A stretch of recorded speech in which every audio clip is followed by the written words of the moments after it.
हाँ तो मैं आ जाऊँ ना।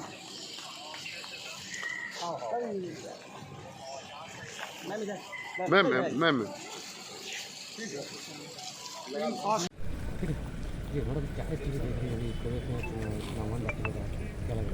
बिल्कुल बहुत बढ़िया है। लोगों में बेहद उत्साह नज़र आया और लोग इंतज़ार में हैं कि 17 तारीख आए और वो फिर से दिखाएं कि हमारी ताकत कांग्रेस के साथ। लेकिन जिस तरीके से टिकट वितरण में जो टिकट काटे गए, चाहे मौजूदा विधायक हो या कोई विधायक हो, तमाम फेर बदल होता है। देखो ये फेर बदल होता है, बदलाव आते हैं और ये हर बार होता है। इस बार हमारे ज़्यादा क्योंकि विधायक थे तो नीचे से ग्राउंड रिपोर्ट लेकर सबसे, और जो भी हैं टिकट काटना मत कहिए, बदलाव होता है। कभी किसी को मिलता है, कभी किसी की दोबारा से बारी आ जाती है। तो ये पार्टी में जो निष्ठा रखता है इसको कभी भी कहीं भी मौका मिलता है। वरिष्ठ जो नेता हैं उनके द्वारा सीधे विरोध किया जा रहा है, तो बिखराव कहीं बीजेपी फायदा तो नहीं करता? कौन सा बिखराव? कहाँ आपको बिखराव? बिल्कुल नहीं, इस तरह का ये सवाल ही गलत है आपका। कोई बिखराव नहीं है, सभी मिलजुल कर चुनाव लड़ रहे हैं और सभी साथ एक दूसरे के साथ देकर सबको, जो थोड़े से जैसे बीच में कि नामांकन भर रहे हैं या क्या, तो सबको सब बैठकर मिला रहे हैं हमारे प्रत्याशियों ने। और लोगों में आपने देखा बेहद उत्साह है। जब हम आए भी यहाँ पर तो हज़ारों की संख्या में लोग यहाँ पर मौजूद हुए हैं सबके साथ, और हमें पूरा विश्वास है कि हमारे सबके सब प्रत्याशी जीतेंगे, क्योंकि ज़मीन से अब ये आवाज़ उठ रही है। भारतीय जनता पार्टी की जो गलत जुमलेबाजी की राजनीति थी उसके दिन लद गए हैं और ये लोग बौखला गए हैं। हम सारी सीट यहाँ से, ये लोकसभा की शुरुआत है जमाने में। मैं 10 मिनट में बात करूँगा।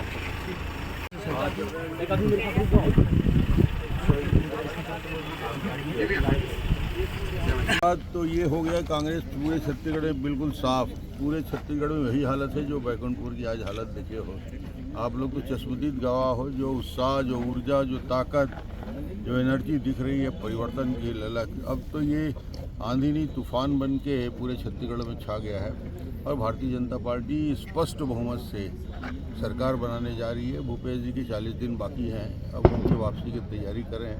पूरा छत्तीसगढ़ 5 साल के भय आतंक से मुक्ति चाहता है, भ्रष्टाचार से मुक्ति चाहता है, भूपेश राज से मुक्ति चाहता है और ये परिवर्तन तय हो चुका है। मतदान के इंतज़ार कर रहे हैं लोग 7 तारीख और 17 तारीख को। उस मतदान से स्पष्ट हो जाएगा पूरे छत्तीसगढ़ में। जिस प्रकार बस्तर में भी वही हालत है, सरगुजा में वही हालत है, कोरिया, इस पूरे ज़िले में, बैकुंठपुर में, सभी जगह मैं जहाँ जहाँ जा रहा हूँ राजनांदगांव से लगा कर रखे, ये एक तरफा माहौल भारतीय जनता पार्टी के साथ में है, पक्ष में है। और ये मोदी जी के नाम से निश्चित रूप से भारतीय जनता पार्टी उस ऊंचाई पे पहुंचेगी। 23 और 24 में फिर एक बार प्रधानमंत्री नरेंद्र मोदी जी बनेंगे। 23 में छत्तीसगढ़ में स्पष्ट बहुमत से भारतीय जनता पार्टी की सरकार, बिल्कुल साफ दिख रहा है, दीवार पे लिख गया है कि सरकार बनेगी। चाउर वाले बाबा ये मुख्यमंत्री बनेंगे? मुख्यमंत्री कौन बनेगा ये तय नहीं है, मैं विधायक बनूंगा ये तय है। और विधायक दल में हम तय करेंगे कि आने वाले समय में, हमेशा हुआ है 3 में भी, 8 में भी, 13 में भी, कभी मुख्यमंत्री प्रोजेक्ट नहीं करती भारतीय जनता पार्टी। सामूहिक नेतृत्व में चुनाव लड़ते हैं, विधायक दल में बैठते हैं और बैठ के निर्णय हो जाता है। मुख्यमंत्री का कोई बहुत प्रॉब्लम नहीं है। सवाल है सरकार भूपेश को हटाना, मुख्यमंत्री बना लेंगे, कोई दिक्कत नहीं। 2018 में कांग्रेस ने किसानों कर्जा माफ़ करने की बात कही थी, सत्ता में आई थी, फिर 2024 में किसानों कर्जा माफ़ करने की बात कह रही। वो सर्वे रिपोर्ट देख के इनकी कुर्सी खिसक रही है, ये इधर उधर छटपटा रहे हैं, मगर सबका विकल्प भारतीय जनता पार्टी के पास है और हमारी घोषणा बताने दीजिए। निश्चित रूप से बेहतर हम लोग भी घोषणा पत्र में किसानों के हित में बात करें। 15 सालों में आपके चेहरे पे, मुख्यमंत्री के चेहरे पे चुनाव लड़े थे छत्तीसगढ़ में, इस बार क्यों नहीं, क्या कारण है? कभी किसी को प्रोजेक्ट नहीं करते, हम लोग सामूहिक नेतृत्व में ही चुनाव लड़ते हैं। इस बार भी सामूहिक नेतृत्व में। धन्यवाद।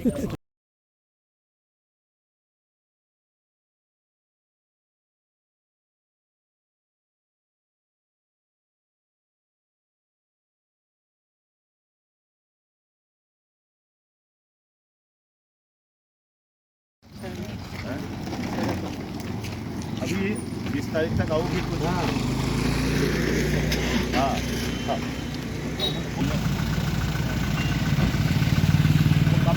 आज नामांकन पत्र का पहला सेट हम लोगों ने भरा है और कल 27 तारीख को 27 अक्टूबर को हमारे जांजगीर चांपा जिले के भारतीय जनता पार्टी के तीनों प्रत्याशी संयुक्त रूप से नामांकन पत्र दाखिल करेंगे, रैली के साथ में, सभा के साथ में। और उसमें हरियाणा के हमारे मुख्यमंत्री मनोहर जी कल शामिल होने वाले हैं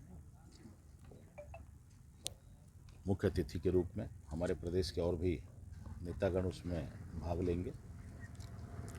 कचहरी चौक पर रैली जब समाप्त होगी हमारी, वो आम सभा के रूप में परिवर्तित होगी। उसके बाद हम तीनों लोग आकर के यहाँ नामांकन पत्र का फिर से एक सेट दाखिल करेंगे। प्रत्याशी परिवर्तन की बात नहीं, अभी तो पूरे प्रदेश में ही बदलाव की स्थिति है। छत्तीसगढ़ में कांग्रेस प्रत्याशी क्या बदलेगी, लोग कांग्रेस को बदलने वाले हैं। और इसलिए कांग्रेस के अंदर गंभीर किस्म का अंतर्कलह चल रहा है, जो कांग्रेस को पराजय के कागार पर ले जाएगी। मुझे यहाँ के जितने पुराने कांग्रेसी हैं, वरिष्ठ कांग्रेसी हैं, जिन्होंने अपना जीवन खपाया, बहुत से लोगों ने जीवन खपा दिया, बहुत से लोगों की जवानी समाप्त हो रही है, उन सभी निष्ठावान कांग्रेसियों के प्रति मेरी सहानुभूति है। एकर पहली आप सब ल विचार करे का आवश्यकता है। 5 साल हमार सरकार, ओकर पहली 15 साल के हमार संघर्ष, कांग्रेस पार्टी के, भारतीय जनता पार्टी के कुशासन और ऐसा गुरु घासीदास जी के तपोभूमि है, शहीद वीर नारायण जी के जन्मभूमि और कर्मभूमि है, और यहाँ दामाखेड़ा भी है। तो यहाँ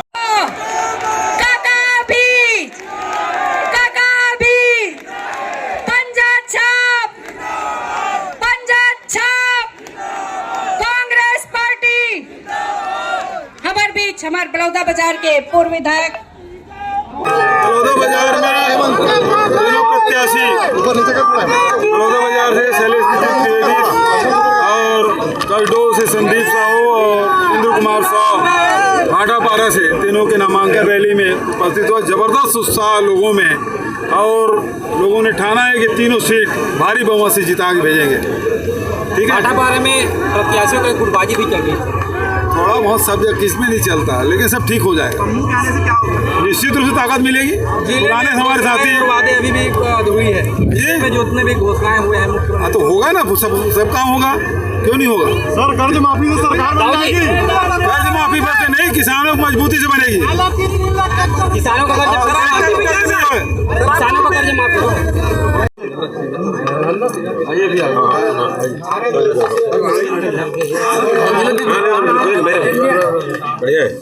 दाखिल किए बताएंगे।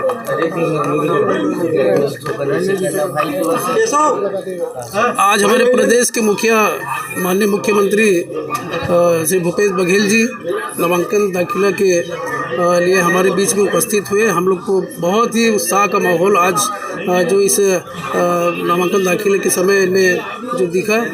हमारे भाटापारा विधानसभा के सभी कार्यकर्ता और मतदाताओं में भारी जोश और उत्साह का जो माहौल हम देखने मिल रहा है, इससे ऐसा लग रहा है कि हम 25,000 से भी ज़्यादा मतों से विजय हासिल करेंगे। और जो माननीय मुख्यमंत्री जी ने हमारे ऊपर जो विश्वास व्यक्त किया, उस पर खरा उतरने का प्रयास करेंगे। देखिए, इस बार फिर से कर्ज, देखिए सिर्फ किसानों के कर्ज माफ़ी की बात नहीं है। हमारी सरकार ने जो घोषणा की थी वो तो पूरा की ही, वो घोषणा नहीं की तो ऐसे भी योजना उन्होंने लागू किया। ये हमारे छत्तीसगढ़ के लिए ये बहुत ही सौभाग्य की बात है कि कोरोना काल में भी हमारी सरकार ने जो सहयोग और आम जनता और गरीबों के लिए जो कार्य किए, योजना बनाई, वो पूरे देश के लिए एक रोल मॉडल के रूप में हमें देखने मिला। कब तक कर्ज माफी होगी? देखिए 15 साल भाजपा के और 5 साल हमारे कांग्रेस के, 5 साल में 2 साल निकाल दीजिए कोरोना काल को, तो भाजपा के 5 साल के जवाब में 1 साल कांग्रेस के, तो ये उपलब्धि हमको बहुत ज़्यादा आपको बताने की ज़रूरत नहीं है। कांग्रेस ने जो काम किया है, हमारे माननीय मुख्यमंत्री की जो भावी सब जो योजनाएं थी, उस योजनाओं का लाभ हमें पूरा आम जनता तक पहुंचा, उसका लाभ हमें मिला है और आम मतदाता भारी खुशी का माहौल आज देखने मिला है। इस चुनाव के दौरान में जो दिवाली हमारे बीच में आएगी, वो दिवाली मैंने देखने को हमें मिलेगा। कार्यकर्ता संतुष्ट नहीं है, ये विपक्षियों का ये हथकंडा है, क्योंकि भारतीय जनता पार्टी का जो प्रत्याशी है वो एक लंबे समय तक विधायक रहे, लेकिन वो सिर्फ अपने परिवार और अपने जेब भरने का काम किए, जबकि मैं पार्षद स्तर के कार्यकर्ता हूं, जिसे पार्टी ने विश्वास व्यक्त किया है और मेरी मंशा रही है शुरू से, और मैंने एक केवल गरीब मजदूर किसान असहाय लोगों की सेवा की है। तो मेरे में और विपक्षी विधायक में ज़मीन और आसमान का अंतर है। प्रत्याशी चयन को लेकर स्थानीय कार्यकर्ताओं में विरोध देखने मिलता है? कोई विरोध नहीं, हमारे बीच में सबसे हमारा पारिवारिक संबंध है। राजनीति में तो हम बाद में आए हैं, वो तो हमारे से वरिष्ठ लोग हैं, सब पहले से हम लोग वैसे भी आना नहीं है। छत्तीसगढ़ के नेता आदरणीय श्री भूपेश बघेल के गरिमामय उपस्थिति में बलौदाबाजार विधानसभा क्षेत्र और पूरे जिले के हजारों कार्यकर्ताओं की उपस्थिति में मैंने नामांकन पत्र बलौदाबाजार विधानसभा से कांग्रेस प्रत्याशी के रूप में दाखिल किया है। आज ही हमारे वर्तमान विधायक भाई प्रमोद शर्मा ने कांग्रेस प्रवेश किया है अपने हजारों साथियों के साथ, और साथ ही अनेक भाजपा नेताओं ने भी आज कांग्रेस प्रवेश किया है। कुल मिलाकर इन विधानसभा चुनावों में पूरे छत्तीसगढ़ के साथ साथ बलौदाबाजार में भी कांग्रेस बहुत मजबूत और ताकतवर होकर उभरी है। हमको विश्वास है भूपेश बघेल सरकार के कार्यों को देखते हुए जनता अपनी मुहर कांग्रेस पार्टी को देगी और बलौदाबाजार जिले के तीनों विधानसभा क्षेत्रों में कांग्रेस को जबरदस्त सफलता मिलेगी, ऐतिहासिक सफलता मिलेगी। जी, आज मुझे कांग्रेस पार्टी द्वारा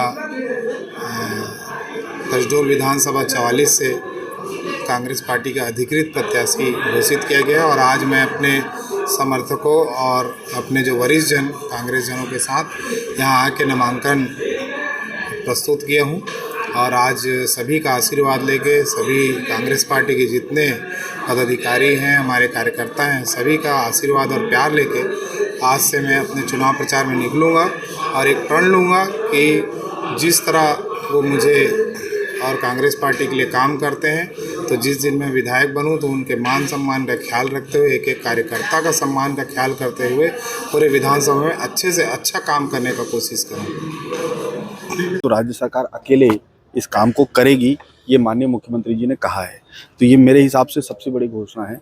और किसानों के लिए कर्ज माफ़ी है, जातीय जनगणना की बात है, 20 कुंटल में खरीदी की बात है, तो ये सारी चीज़ें मुझे लगता है आम जनता के लिए बहुत उनको बहुत काम आएगा। भाजपा ने प्रत्याशी बदला है, उसको लेकर के क्या चुनौती मानते हैं या पिछले बार से हल्का बात? नहीं, देखिए, भारतीय जनता पार्टी एक मजबूत पार्टी है। यहाँ पिछले 3 बार से लगातार सरकार में रही है और इस बार उनको विपक्ष की भूमिका मिली है, लेकिन मजबूत पार्टी है और वो जो भी चुनौती जिसको भी कैंडिडेट बनाती है वो एक मजबूत चुनौती के रूप में सामने रहेगा और उस मजबूत चुनौती को हम लोग डट कर सामना करेंगे। Thank you. अब देखिए, मेरी माँ ने बताया था मुझे कि आज नामांकन भरना है और हर चुनाव में उनके कहने के हिसाब से मैं नामांकन भरता हूँ, तो इस बार भी उन्होंने कहा कि आज ही नामांकन भरना है, तो आज भरा है। क्या विशेष है? कल मुख्यमंत्री जी भी आ रहे हैं और एक साथ आप नामांकन भरेंगे, किसके पीछे?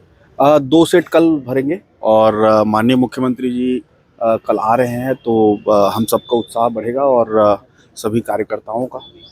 पटेल जी, सबसे बड़ी बात है किसानों का कर्ज माफी पत्र भी। हाँ, मैं यही बताऊंगा कि मुख्यमंत्री जी ने 3-4 वादे किए हैं, 3-4 घोषणा।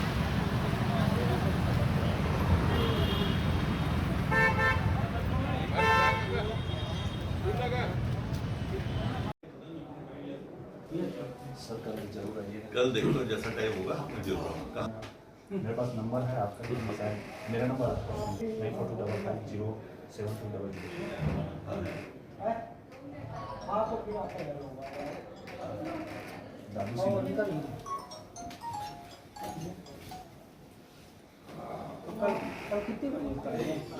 कल नामांकन भरने जा रहे हैं, किस दल से नामांकन भरेंगे और आगे की रणनीति क्या होगी? मैं कांग्रेस का 40-45 साल से एक सिपाही के रूप में काम किया हूँ और निश्चित ही कांग्रेस पार्टी ने मुझे बहुत कुछ दिया है। सवाल यह है कि आज जो स्थिति की गई है, जिन लोगों ने किया है, मैं निश्चित ही बहुत दुखी हूँ और दुखी इसलिए हूँ कि हमारे कार्यकर्ता इतना ज़्यादा प्रेशर डाल रहे हैं कि मुझे मजबूरी में फार्म भरना पड़ा।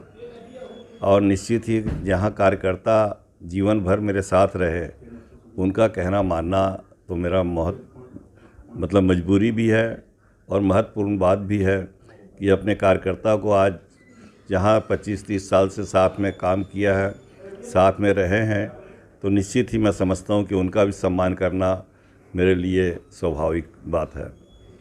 हाईकमान से वार्तालाप की बात कही जा रही थी, क्या वार्तालाप बन नहीं पाई कि कहाँ पर आखिर? नहीं, वार्तालाप क्या है, जो सीनियर लोग आए हुए हैं वो स्वाभाविक है कि वो लोग देख रहे हैं क्या कर रहे हैं और जो करेंगे निश्चित ही वो सही करेंगे, ऐसा मैं समझता हूँ। और नहीं करेंगे तो फिर अपना रास्ता तो कार्यकर्ताओं वाला है और कार्यकर्ताओं की बात मेरे लिए सबसे पहले है। क्या कोई विकल्प अभी भी खुले हुए हैं? विकल्प तो हमेशा खुले रहते हैं। विकल्प तो ऐसा है कि लास्ट तक के कभी भी विकल्प बंद नहीं होते, इसलिए विकल्प खुले रखना चाहिए। जो नामांकन आप दाखिल करेंगे वो किस तरह से करेंगे, किस नाम से करेंगे, किस पार्टी से करेंगे? नेचुरली है, कांग्रेस पार्टी से करूँगा और निश्चित ही मैं उम्मीद रखता हूँ कि वहाँ जो बैठे हुए हैं वो इस बात को समझेंगे और सही डिसीजन लेंगे।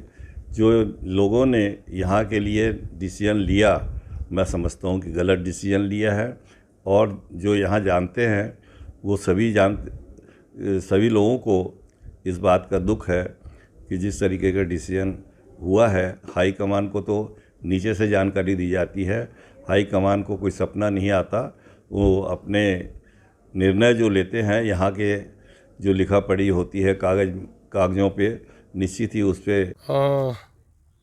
आप सबको नमस्कार। आज हम लोगों ने 2 सेट नामांकन जमा किया है और भारतीय जनता पार्टी मुहूर्तों में विश्वास करती है और हम लोगों ने एक शुभ मुहूर्त के हिसाब से आज 2 सेट नॉमिनेशन फाइल किया है। और कल भी हमारे ज़िले के तीनों विधानसभा से माननीय नेता प्रतिपक्ष नारायण चंदेल जी, अकलतरा के विधायक माननीय सौरभ सिंह जी के साथ हम लोग भी एक और कल नॉमिनेशन फाइल करेंगे। तो वो एक प्रकार से पूरे ज़िले के तीनों विधानसभा से एक शक्ति प्रदर्शन भी होगा। मुद्दा तो एक ये है कि अगर हम पिछले 5 साल की बात करें तो चाहे छत्तीसगढ़ सरकार की बात हो या पामगढ़ के विधायक की बात हो, तो छत्तीसगढ़ की सरकार ने जो लोक लुभावने वादे, झूठे वादे किए थे, आज वो वादे पूरे नहीं हैं। और इसको घोषणा पत्र उनके प्रारूप समिति के अध्यक्ष उनके आज उप मुख्यमंत्री जी हैं टी.एस. सिंहदेव जी, वो भी स्वीकारते हैं कि हमने 36 वादा किए थे और 36 वादे के अंदर ही बहुत सारे बिंदु थे, मतलब सैकड़ों वादा था उनका। तो वो आज स्वीकारते हैं कि 12 वादा ही पूरा उनका हुआ है, वो भी आधे अधूरे हैं। तो उनके वादे के जो उन्होंने वादा खिलाफी किया, उस मुद्दे को भी लेकर जाएंगे।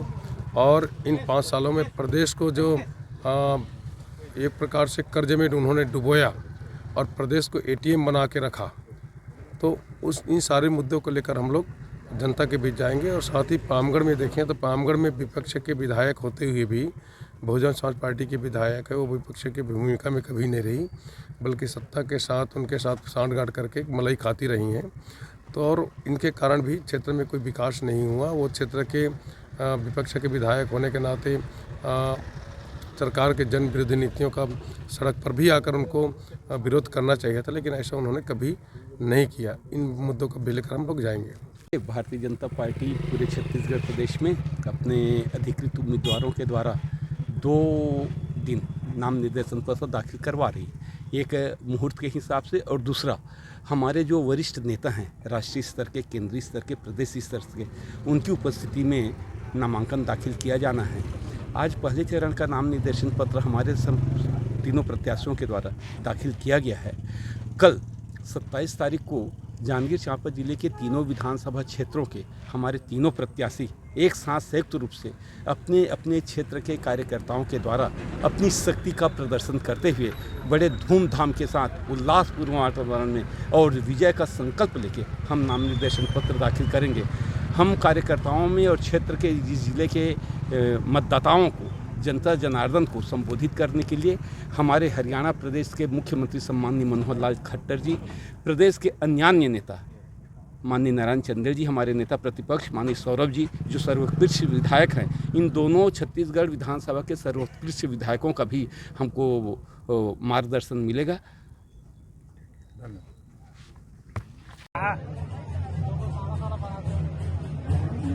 हमारे जिले के सभी मंडल से निवेदन है, श्री मनोज जायसवाल जी से क्या करके हमारे अतिथि हमारे मनसुख मंडवाई जी का पुष्प द्वारा स्वागत करेंगे। हमारे जिले के प्रवक्ता श्री मनोहर पटेल जी से निवेदन है कि हमारे कमल में बटन दबा के कांग्रेस को हरा को देना पड़ेगा। दोनों हाथ उठा के बताइए, भूपेश सरकार को बदलना है। ये आज के हमारे जो कार्यक्रम के मुख्य हैं हमारे हम सब के नेता चाव वाले बाबा डॉक्टर रमन सिंह। आप सबको नमस्कार।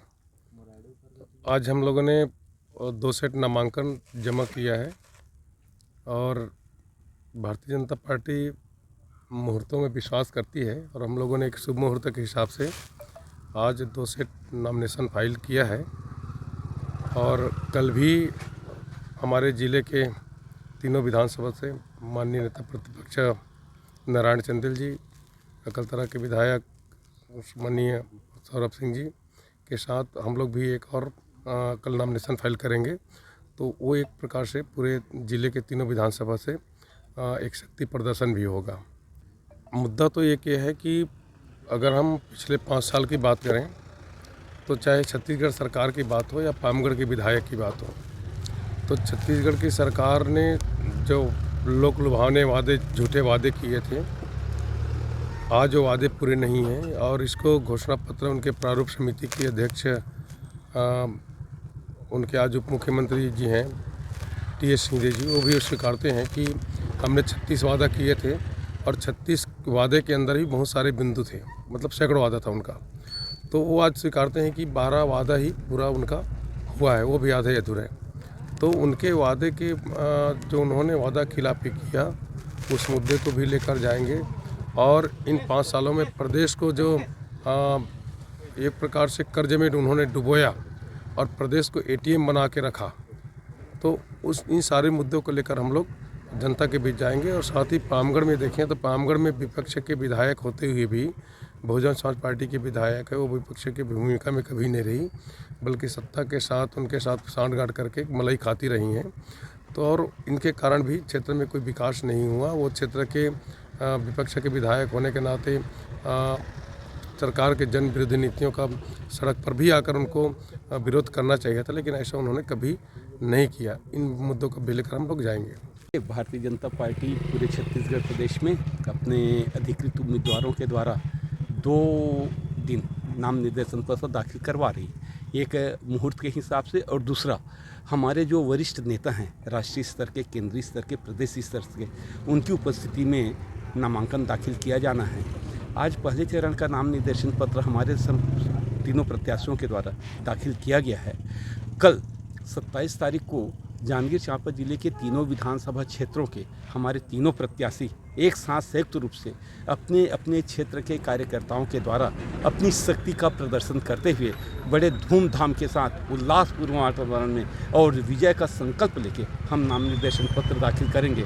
हम कार्यकर्ताओं में और क्षेत्र के जिले के मतदाताओं को, जनता जनार्दन को संबोधित करने के लिए हमारे हरियाणा प्रदेश के मुख्यमंत्री सम्माननीय मनोहर लाल खट्टर जी, प्रदेश के अन्य नेता माननीय नारायण चंदेल जी हमारे नेता प्रतिपक्ष, माननीय सौरभ जी जो सर्वोत्कृष्ट विधायक हैं, इन दोनों छत्तीसगढ़ विधानसभा के सर्वोत्कृष्ट विधायकों का भी हमको मार्गदर्शन मिलेगा।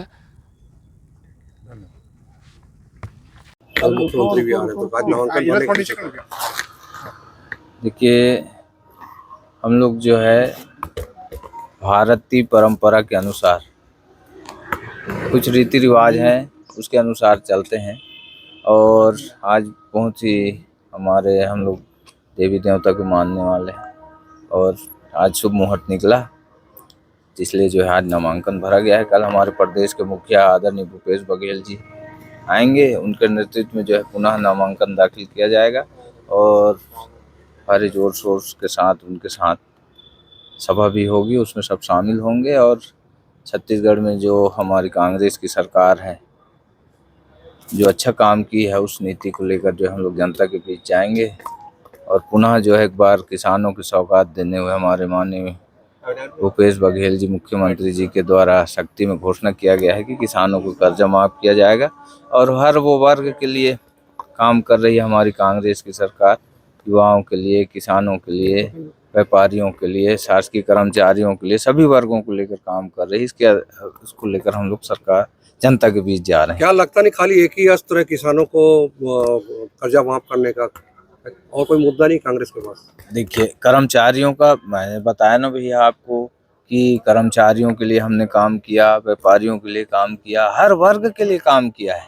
किसान हमारे रीढ़ की हड्डी हैं, जो हमको अनाज पहुंचाते हैं हमारे तक, हमारे घरों तक जो है, जिससे हम लोग आत्मनिर्भर हमारा हुआ है, देश हमारा आत्मनिर्भर हो रहा है। अगर धर्मनगर क्षेत्र की सड़क की बात करें, सड़क देखिए, पिछली बार हम लोग विपक्ष में थे, बीजेपी की सरकार थी, हम लोगों ने चक्का जाम किया, आंदोलन किया, कहीं पर उन्होंने जिले के अंदर में एक भी सड़कें जो है स्वीकृति नहीं की।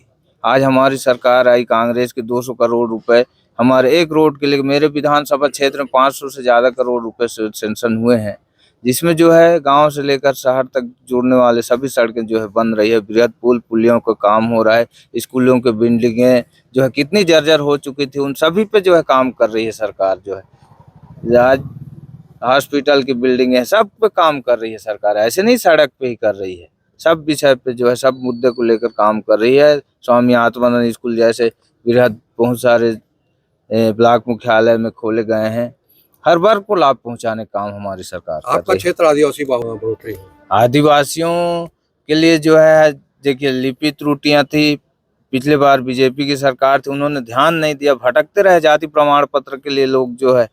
आज हमारे मुख्यमंत्री जी सबको बुला के क्या परेशानी है सब चीज को दूर करते हुए उन्होंने सबको जो है आज यहाँ से राज्य से लेकर केंद्र तक जो है संकट त्रुटियां दूर करा के उनको लाभ पहुंचाने का काम किया है। आदिवासियों का आरक्षण को इन्होंने हमारा रोक दिया है, बीजेपी के गवर्नमेंट राज्यपाल के यहाँ रुका हुआ है।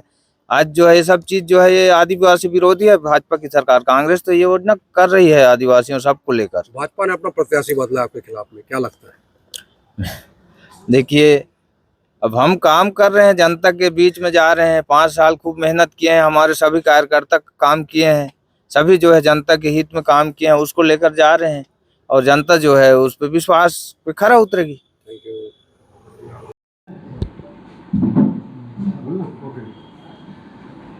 राशि जी, एक नया निर्णय लिया है अभी आपने, जनता जो भी कांग्रेस आप ज्वाइन करिए, क्या वजह है कांग्रेस से बागी होकर के विधानसभा का चुनाव इस तरह से लड़ना पड़ रहा है? कुछ तो परिस्थितियां रही होगी, यूं ही कोई बेवफा नहीं होता। मेरे साथ काफ़ी मेरे समर्थकों का, मेरे कार्यकर्ताओं का दबाव है, जिसके चलते मैंने ये डिसीजन लिया है, लेकिन क्लियर मैं आज रात को कर दूंगी। चूँकि एग्ज़ाम अगर दिलाना होता है तो उसका फॉर्म लेना पड़ता है, जो फॉर्म मैंने लिया है क्योंकि वो समय सीमा निर्धारित है, 30 तारीख का डेट है, इसलिए मैंने वो आवेदन लिया है। पर मैं एग्ज़ाम में बैठ रही हूँ कि नहीं बैठ रही हूँ वो मैं आज रात को आपके माध्यम से ही मैं बता पाऊँगी।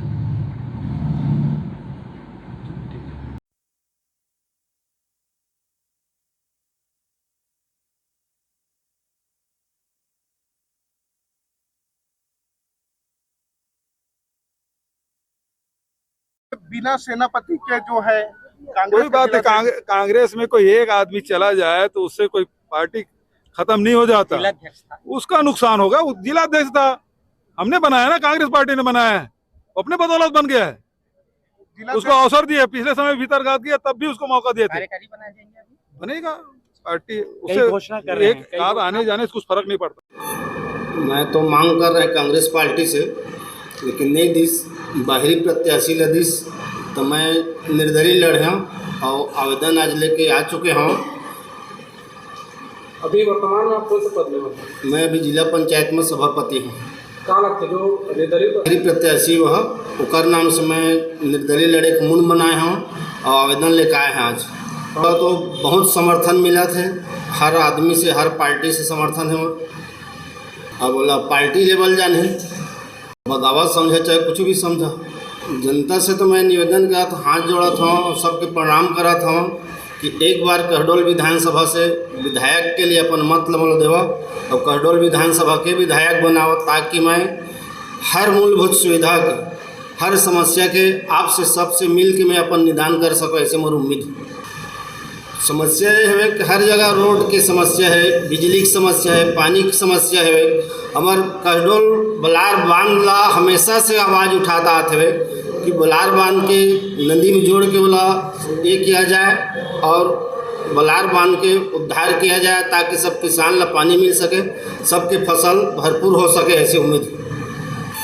समोसा समस्या जो है वह मैं बोला अपन तरफ से जी जान दे के प्रयास करिए, निवेदन करिए, प्रणाम करिए, अगर काम हो जाए ऐसे कर।